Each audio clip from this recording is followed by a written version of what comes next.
On November the 1st, the government will get a report from the BC Utilities Commission as a result of its review of Site C.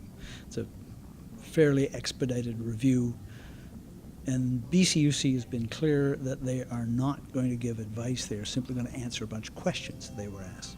Was the project on time? Is it on budget? And so forth. They then leave it to the Cabinet to weigh all of the issues, not just on time and on budget, not just are there alternatives that would work, but issues of flooding agricultural land, environmental impact, First Nations. So I think what you're going to see is that in November, the New Democrats will have more than one cabinet meeting to wrestle with this.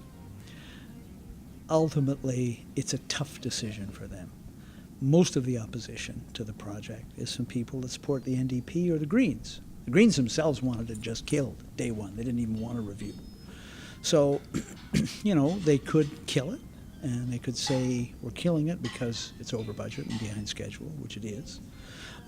And it's all the fault of the Liberals because they went ahead with this thing without ever really studying it, without submitting it for review to the Utilities Commission because they exempted it from review. But along with that decision, you write off everything you've spent so far. $2.2 billion, roughly something like that has been spent.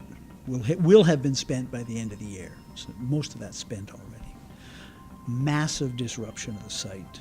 I've toured Site C, and it's huge what's going on there. It moved millions of cubic yards of earth from the banks of the river, tunneling into the riverbanks, coffer dams constructed, huge amount of work done already on the machine shops and assembly shops for the generators and turbines, the turbines, and a great big housing project that houses the workers, and you got to hand out 2,200 pink slips to the workforce. Right? In a part of the province that's had a rough few years, right? Oil and gas is coming back now, but that was a tough time up there for the piece. So,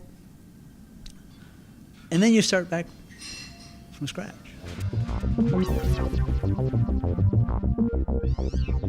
There are other alternatives for generating electricity. Someday we will need more power in British Columbia, maybe not the day that Site C is supposed to come online, but eventually. And you've got to start over again, all the approval processes, all the environmental reviews, all the First Nations consultations. Are you going to build wind farms?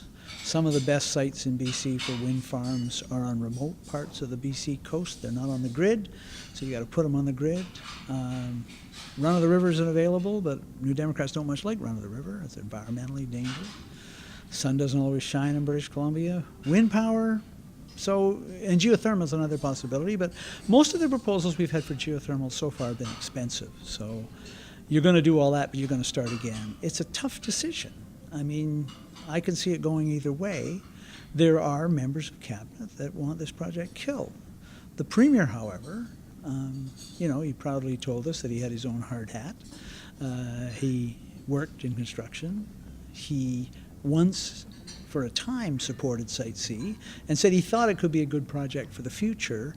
It just wasn't needed right now. So, you could see it going either way. I think that will be a test of what kind of government we're getting.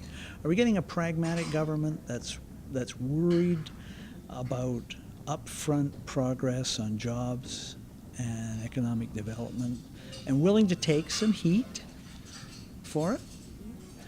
Or have we got a government that's going to go back, start from scratch and talk about green power and green projects and all that, but that stuff can take years to bring online. I mean, Site C will take years to bring online, but at least it's underway. It'd be tough. I mean, all British Columbia is subject to, is the traditional territory of one First Nation or another. There's 203 of them.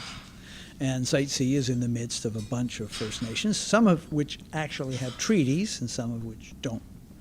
BC Hydro spent a massive amount of time consulting those First Nations and accommodating their interests. It made benefit sharing agreements with 6 of them. The exact terms are confidential, but we believe it's in the tens of millions of dollars. The holdout First Nations and some other groups challenged Site C in a series of court proceedings, Court of Appeal it went to in British Columbia, and it went to the Federal Court of Appeal as well. Both courts ruled in the key cases, particularly involving First Nations, that BC Hydro had met the test in Canada for consulting and accommodating First Nations.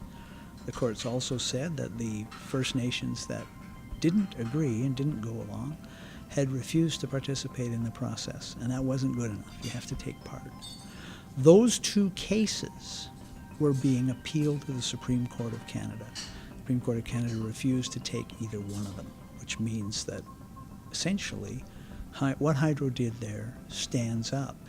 Not very many projects in British Columbia have ever met the test set down by the courts to consult and accommodate First Nations. You'd be throwing that away as well and have to start back from square one.